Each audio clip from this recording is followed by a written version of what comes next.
ఇదిగో అన్న చూస్తున్నాం కదా ఆ గుట్ట దగ్గర నుండి ఈ రోడ్డు వరకు ఇదంతా మాదే. మీరు ఒకసారి భూమిని చూస్తే తర్వాత రేటు మాట్లాడుకుందాం. సరే చూస్తా. ఏంటి సురేష్ ఇంత సడన్ గా భూమి అమ్మేస్తున్నావు? కొన్ని ప్రాబ్లమ్స్ ఉన్నాయి మామ, అందుకే అమ్మేస్తున్నా. నీకు మేలు మామా, ఏదైనా చిన్న ప్రాబ్లం వస్తే అమ్ముకోవడానికి భూమి అయినా మీ తాత ఉంచాడు. కానీ మా వాళ్ళు అలా కాదు మామా, మా తాత సగం అమ్మేశాడు, మిగతాది మా నాన్న అమ్మేశాడు.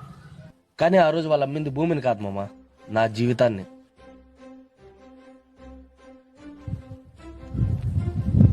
అన్నా అన్నా నేను భూమి అమ్మట్లేదు, ఏమనుకోకండి అన్న ప్లీజ్. ఎందుకు? ఎందుకు లేదన్నా, అమ్మట్లేదు, ఏమనుకోకండి. సరేలే.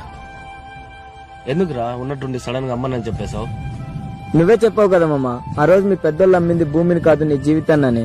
అందుకే ఈ రోజు నేను ఈ భూమితో పాటు నా పిల్లల జీవితాన్ని అమ్మదలుచుకోలేదు. మరి నీకుంటే ప్రాబ్లమ్స్ ఎలా మామా?